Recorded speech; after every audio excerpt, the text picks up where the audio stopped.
تو کوفہ میں کون تھے؟ ہائے حسین ہم نہیں تھے، یعنی ہمارے باپ دادے تھے. ہائے حسین ہم نہیں تھے، یعنی وہ جو تھے وہ ہمارے باپ دادے تھے، اور ہم نہیں تھے اور ہم نہیں تھے.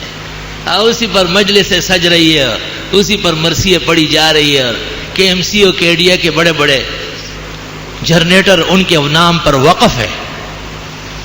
پورے سال میں کوئی ایک دن نہیں جس میں اہل سنت والجماعت کے کسی دینی تقریب کی تائید حکومت کرے، کہیں نہیں ہے. عید آپ اپنی مناتے ہیں، رمضان شریف آپ اپنا مناتے ہیں.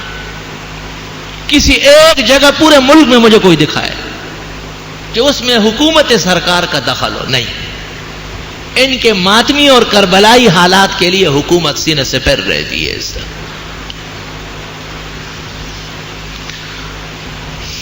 اور وہ کیا دکھانا چاہتے ہیں؟ اسلام اور اسلامی تاریخ کا چہرہ اسے مسخ کر کے دکھاتے ہیں، مسخ کر کے. عاشورے کا روزہ سنت ہے تو وہ روزہ نہیں رکھتے ہیں، وہ فاقہ کرتے ہیں. روزہ تو سنت نبوی ہے، وہ تو ہے نہیں ان کے ہاں. ان کے ہاں فاقہ ہوتا ہے. فَإِلَى اللَّهِ الْمُشْتَكَى. سارے کام غلط. بنیادی طور پر اس مذہب میں مذہبیت نام کی کوئی چیز باقی نہیں. لیکن ہماری حکومتیں پوری مشینری اور عملے کے ساتھ ان کی خدمت میں لگی رہتی ہے.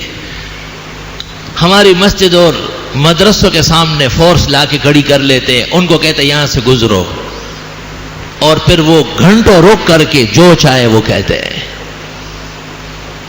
سوال یہ کہ کوئی خطیب یا امام کوئی بیان دے اور حکومت کو پسند نہ ہوتا ہے، FIR درج ہوتا ہے. یہ جو ہر اذان میں کہتے ہیں اشہد ان علی ولی اللہ ووصی رسول اللہ وخلیفۃ بلا فصل، تینوں ٹائم جھوٹ بولا جا رہا ہے. علی کی نہ وصیت کی گئی ہے، نہ وہ پہلا خلیفہ ہے، اور نہ وہ ابوبکر عمر کے مخالف تھے. اذان میں کہا جا رہا ہے. اس کے بارے میں بھی FIR کٹنا چاہیے. ہر وہ دروغ اور بھتلان جس کو مذہب کا نام دیا جائے اس کو تحفظ دیا جاتا ہے.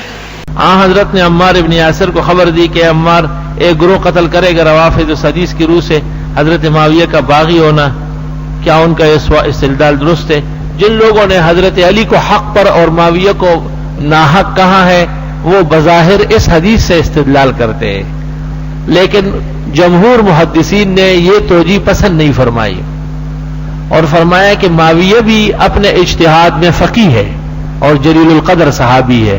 ہاں حضرت علی رضی اللہ تعالیٰ عنہ کے مقابلے میں ان سے غلطی ہو گئی ہے، لیکن حدیث میں ہے کہ مجتہد کو غلطی پر بھی ایک نیکی ملتی ہے، اس لیے حضرت معاویہ پر اعتراض کرنا ٹھیک نہیں.